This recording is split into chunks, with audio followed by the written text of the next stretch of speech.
और यकीनन अगर कोई कानून की खिलाफ वर्जी होगी तो उस खिलाफ वर्जी के हवाले से जो फ़ैसले हैं वो पाकिस्तान की अदालतों ने करने हैं। लेकिन बदकिस्मती है हमारे मुल्क की कि 85 के गैर जमाती इंतखाबात के बाद जब से शरीफ ख़ानदान जो है वो इक़्तिदार के अंदर आया तो इन्होंने आकर एक शरीफ डॉक्ट्राइन मुतारफ़ करवाई, जिस शरीफ डॉक्ट्राइन का मतलब ये है कि इक़्तिदार में आओ, लूट मार करो, माल बनाओ और कल को अगर कोई इदारा आपका एहतसाब करे तो उस इदारे पर या तो ब्रीफ केस चला दो या उस इदारे के ऊपर हमला कर दो या उस इदारे के जो जजेस हैं उनके ऊपर हमला आवर हो जाओ या जो है वो क्लाशनकोफ से रास्ते से हटा दो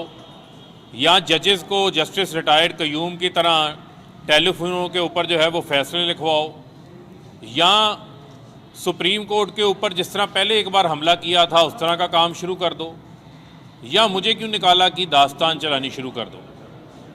बेसिकली जो कल साबका वज़ीर कानून राना सनाउल्लाह ने जो है वो बयान दिया है कि अगर कोई अदालत शहबाज शरीफ को सज़ा देगी तो उस जजेस का घेराव करेंगे, अदालतों का घेराव करेंगे, ये वही बयानात हैं जो बयानात पहले निहाल हाशमी से दिलवाए गए थे, तलाल चौधरी से दिलवाए गए थे, दानियाल अजीज़ से दिलवाए गए थे और फिर ख़ुद उन्हीं बयानात के मुर्तकब नवाज शरीफ भी हुए और उनकी साहबजादी भी हुई।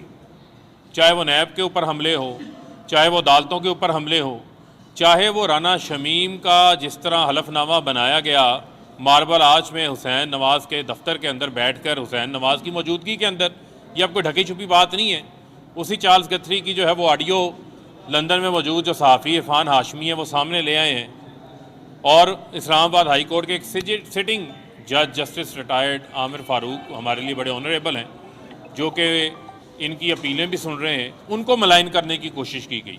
वो भी मामला जो है वो सब जुडिस है, उसके ऊपर मैं ज़्यादा बात नहीं करना चाहता। लेकिन जो मेरा आज का फोकस है, मैं समझता हूँ कि कल का जो राना सनाउल्लाह का बयान है उस बयान के ऊपर पाकिस्तान की अदलिया को जो है वो नोटिस लेना चाहिए। कैसे एक शख्स खड़ा होकर पाकिस्तान की अदालतों को चैलेंज कर सकता है, उनके जजेस के ऊपर उनके घेराव का उनको धमकी लगा सकता है। क्या ऐसे माहौल के अंदर पाकिस्तान की अदालतें आज़ादाना तौर पे काम कर सकती हैं? ये वही लोग हैं जिनके बारे में जस्टिस रिटायर्ड आसिफ सईद खोसा ने इनको सिसिलियन माफिया कहा था, इनको गॉड फादर कहा था। और ये मैं बताना चाहता हूँ कि क्यों कहा था। उसकी बुनियादी वजह यह है कि इनको नज़र आ रहा है कि शहबाज शरीफ के जो नैब का केस है, जो टीटीज़ का केस है, जो लाहौर की एहतसाब अदालत में चल रहा है, 7.5 अरब रुपए का टीटीओं का केस है। यानी वो लोग, वो मंजूर पापड़ वाला जो कभी लंदन ख्वाब में भी नहीं गया होगा, उसके नाम की लंदन से टीटियाँ आ रही हैं सलमान शहबाज के अकाउंट में, हमजा शहबाज के अकाउंट में, और वही पैसा शहबाज शरीफ इस्तेमाल कर रहे हैं। और शहबाज शरीफ, याद रहे कि शहबाज शरीफ 2 बार तो मुसलसल 2008 से 2018 तक वज़ीर आला रहे, उससे पहले भी वज़ीर आला रहे। इनके ताया नवाज शरीफ 3 बार वज़ीर आज़म रहे। और जो 16 अरब रुपए का टीटीओं का केस सामने आया है, जो 16 अरब रुपए का FIA का केस सामने आया, जिसमें 17,000 ऐसी ट्रांजैक्शंस पकड़ी गई हैं जो कि रमज़ान शुगर मिल के 14 मुलाजमीन के अकाउंट्स के अंदर पैसे आए। FIA ने बड़ी मेहनत से चलान बनाकर अदालत के अंदर सबमिट किया है और जिस अंदाज से वो लोग, मकसूद चपड़ासी जैसे लोग जिनके अकाउंट्स के अंदर 4-4 अरब रुपए आ जाता है, जो रमज़ान शुगर मिल का एक चपड़ासी है जिसकी तनख्वाह 10,000 रुपया है, उसके अकाउंट के अंदर 4 अरब रुपया जो है वो आता है। इसी तरह इनके 14 मुलाजमीन रमज़ान शुगर मिल के ऐसे हैं जिनके अकाउंट्स के अंदर 16 अरब रुपए की रकम जमा करवाई जाती है। और कोई जो है वो, किसी को इन्होंने PHA का, गुजरात शहर का ब्यूटिफिकेशन का ओहदा बेचा है, किसी को टिकटें बेची हैं, किसी को ठेके दिए हैं, उनकी मद के ऊपर जो है वो सारा करप्शन का पैसा रमज़ान शुगर मिल के 14 मुलाजमीन के अकाउंट में 16 अरब रुपया जमा होता है, जिसमें जो सर फहरिस्त है वो मकसूद चपड़ासी है। मैं शहबाज शरीफ से ये पूछता हूँ कि थोड़ी हिम्मत करें, ये मैं इनके हवारियों से, इनके चमचों खर्चों से ये पूछता हूँ, थोड़ी हिम्मत करें, ये बताएं कि ये मकसूद चपड़ासी कौन है। ये कौन सा ऐसा चपड़ासी है कि जिसके अकाउंट में 4 अरब रुपए जमा हो जाते हैं और किसी को मालूम नहीं पड़ता। ये मेरे पास वो रसीदें मौजूद हैं। ये शहबाज शरीफ का, मैं आपको HBL का, इसकी मैं तफसीलात आइंदा चंद रोज़ के अंदर मज़ीद सामने रखूँगा। ये मेरे सामने वो रसीदें हैं जो शहबाज शरीफ का HBL का बैंक अकाउंट है। इसमें मसरूर अनवर नामी कैश बॉय, जो इनका कैश बॉय है, जो टीटीओं का पैसा, जो FIA के इन करप्शन के अकाउंट्स का पैसा निकाल कर उन 14 मुलाजमीन के अकाउंटों से निकाल कर वो शहबाज शरीफ के ज़ाती अकाउंट में पैसे जमा करवाता रहा, कहीं और नहीं। शहबाज शरीफ के ज़ाती बैंक अकाउंट में, HBL के बैंक अकाउंट में 2008 से 2017 तक मसरूर अनवर नामी शख्स कैश करोड़ों रुपए जमा करवाता रहा है। शहबाज शरीफ कहते हैं कि मैंने एक धेले की करप्शन नहीं की। वाकई आपने एक धेले की करप्शन नहीं की। यहाँ पर अरबों रुपए की करप्शन पकड़ी गई है शहबाज शरीफ की। और मैं ये शहबाज शरीफ को चैलेंज करता हूँ कि ये बताएं, ये जो रसीदें हैं, जो कैश रसीदें आपके अकाउंट में मसरूर अनवर जमा करवाता रहा है, मसरूर अनवर कौन है? ये कहाँ से करप्शन का पैसा लाकर शहबाज शरीफ के अकाउंट्स में जमा करवाता रहा है? ये मैं नहीं कह रहा, ये शहबाज शरीफ के अपने बैंक अकाउंट्स की रसीदें मौजूद हैं, जो साल 2008, 2009, 2010, 11, 12, 2013, 14, 15, 16, 17, 18 तक जो है वो मुख्तलिफ रकूम जिनकी करोड़ों रुपए की मालियत बनती है, वो शहबाज शरीफ के ज़ाती अकाउंट में जमा करवाता रहा है ये मसरूर अनवर। इसका जवाब तो दें आप आकर, क्योंकि पता है कि FIA के अंदर, जो FIA की अब सेंट्रल कोर्ट है, जो एंटी करप्शन कोर्ट FIA की, केस वहाँ चला गया है। आपको वहाँ पर इंटरम बेल मिली है, 1 फरवरी की उसकी तारीख है।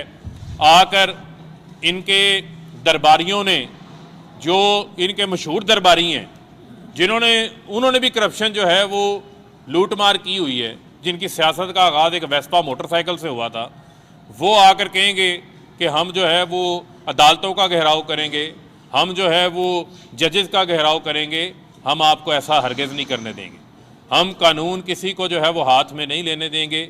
ये जो घीदर भपकियाँ हैं जाके ये किसी और को लगाएं, क्योंकि आपने मुल्क को लूटा है, ये साबित हो गया। ये जिस किस्म की धमकियाँ आप लोग लगा रहे हैं, इसका मतलब वाकई ये साबित होता है कि आपने चोरी की है, आपने मुल्क को लूटा है, मनी लॉन्ड्रिंग की है, और उसका जवाब आपके पास देने को कुछ नहीं है। मैं फिर इनको चैलेंज कर रहा हूँ, अदालतों में जाएं, बताएं मकसूद चपड़ासी कौन है जिसके अकाउंट में 4 अरब आता है? ये मसरूर अनवर कौन है जो करोड़ों रुपए शहबाज शरीफ के HBL के अकाउंट के अंदर जमा करवाता है? ये इस किस्म की जो गीदड़ भपकियाँ हैं, ये गीदड़ भपकियाँ आपकी काम नहीं आएंगी। और मैं पाकिस्तान की अदलिया से ये दरख्वास्त करना चाहता हूँ कि ऐसे बयानात को जो है वो नज़रअंदाज नहीं होना चाहिए। ये अदलिया की आज़ादी के ऊपर हमला है, और ये पे दर पे हमले किए जा रहे हैं। कभी अल्तवाओं के पीछे छुपते हैं, कभी तारीख़ों के पीछे छुपते हैं, और कभी जो है वो जजेस को खुलेआम धमकियाँ लगाते हैं। तो मैं ये समझता हूँ कि पाकिस्तान की अदलिया आज़ाद है। पाकिस्तान के अंदर पहली बार ये खौफ पैदा हुआ है कि ताकतवर जो है उसको ये खौफ पैदा हुआ है कि वो कानून के नीचे आ रहा है। तो मैं ये समझता हूँ कि हमारी तो तहरीक इंसाफ की जो 22 साला वज़ीर आज़म इमरान खान की जद्दोजहद ही इंसाफ की तहरीक है, हमारी तहरीक ही रूल ऑफ लॉ के लिए है।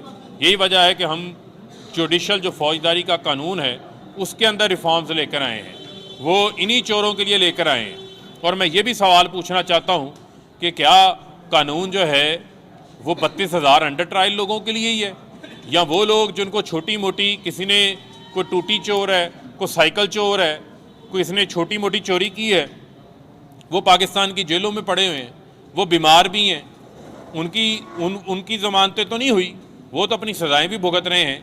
ये बड़े बड़े चोर जो हैं ये दंदनाते भी फिरें, ये अदलिया के जजेस को खुलेआम जो है वो धमकियाँ लगाते रहें। मैं समझता हूँ कि अब ऐसा नहीं चलेगा और ना हम ऐसा होने देंगे। हमने अदलिया की आज़ादी के लिए तहरीक भी चला रखी है, और वाहिद वज़ीर आज़म इमरान खान है जो 3 दिन भूख हड़ताल की थी। भूख हड़ताल में खाने पीने के अलावा उन्होंने पानी तक नहीं पिया था।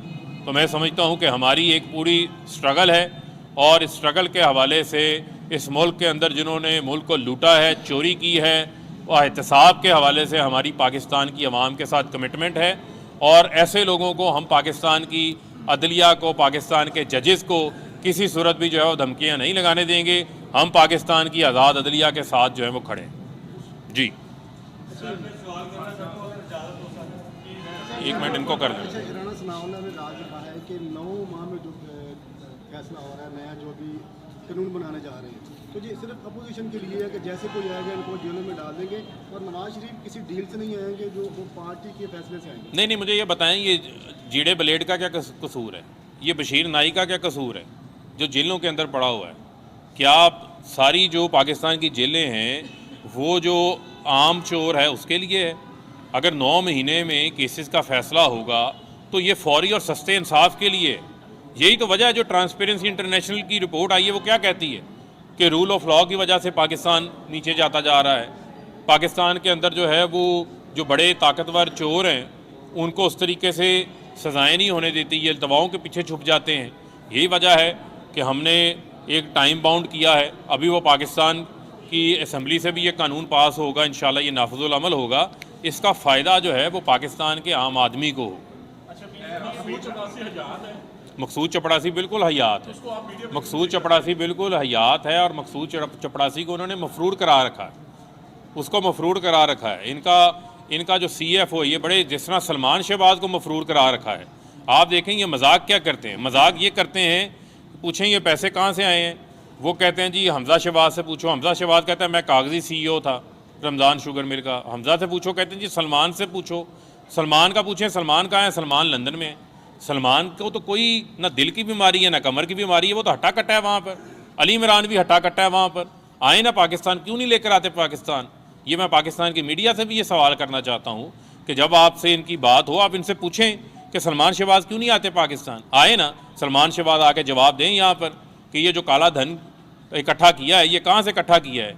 इस कौम को आके जो है वो जवाब दें, हो पाकिस्तान की अदालतों को जवाब दें। ये सब अगर अपोजिशन ने लूटमार की है, उन्होंने डाके डाले मुल्क में, सब खजाने को लूटा है, आप उनके खिलाफ कार्रवाई कर रहे हैं, उनको जेलों में भेजें, उनको सजाएं दिलवाएं, लेकिन ये जो महंगाई से तंग अवाम है, अब तो ये आपकी बहुत बड़ी अपोजिशन बन चुकी है। अपोजिशन के बारे में देखें आपने बहुत अच्छा सवाल किया। हमें जो पाकिस्तान की आवाम है उसकी आवाम की तकलीफ़ का भी हमें एहसास है। हमें बहुत सारे जो है वो चैलेंजेस दरपेश हैं, लेकिन उसके बावजूद आप देखें कि हम सेहत कार्ड जैसा मंसूबा इस माहौल के अंदर लेकर आए हैं।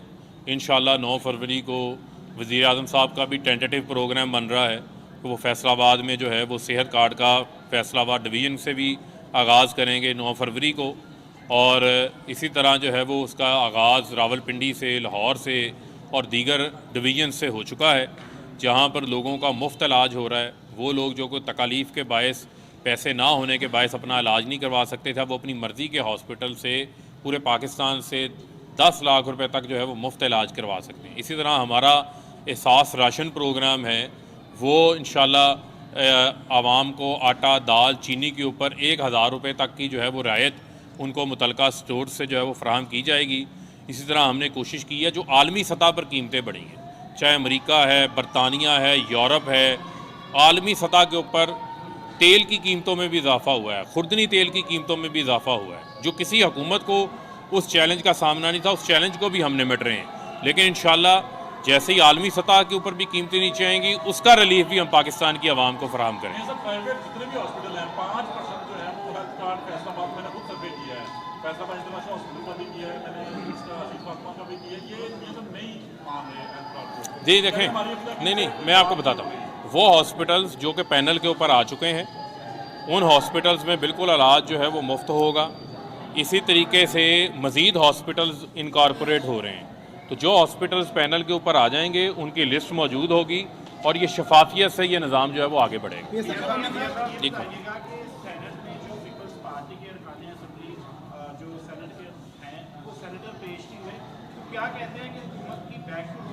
देखें ना पीपल्स पार्टी के पेश हुए हैं ना नून लीग के पेश हुए हैं। यही वजह है कि हमने अपोजिशन का खुलेआम दिल से जो है वो शुक्रिया अदा किया है कि जिस स्टेट बैंक के बिल के ऊपर वो प्रोपेगेंडा कर रहे थे, उसी स्टेट बैंक के बिल को पास करवाने के अंदर यूसुफ रज़ा गिलानी और अपोजिशन के बाकी अरकान ने जो है भरपूर जो है वो दिल से अपना साथ दिया है। इस पे हम अपोजिशन का जो है शुक्रिया अदा करते हैं। और ये ऐसी नाअहल अपोजिशन है कि ये हमेशा सेनेट के अंदर जब अदम एतमाद लाते हैं या लीडर ऑफ द हाउस लाते हैं तो जहाँ टिक लगाना होता है वहाँ ये कांटा लगा आते हैं, जिस डब्बे में मोहर लगानी होती है उससे बाहर मोहर लगा आते हैं। तो मैं समझता हूँ कि इस अपोजिशन के होते हुए हुकूमत को किसी किस्म का कोई ख़तरा नहीं है और अदम एतमाद वालों ने अपने ही खिलाफ अदम एतमाद कर लिया। बहुत शुक्रिया। आज इंतखाब अदम एतमाद वालों ने अपने खिलाफ ही अदम एतमाद कर दिया है। मौजूदा अपोजिशन इंतहाई नाअहल अपोजिशन है। वज़ीर ममलकत बराए इत्तलात व नशरियात फ़र्रुख हबीब फैसलाबाद में मीडिया से गुफ्तगू कर रहे थे। उन्होंने कहा कि अगर कानून की खिलाफ वर्जी की गई है तो उसका फ़ैसला अदालतें करेंगी। जिस तरह की धमकियाँ नून लीग की जानिब से दी जा रही हैं इससे ये ज़ाहिर होता है कि नून लीग चोरों का टब्बर है। और न्यूज़ स्टूडियो से अब तक के लिए इतना ही।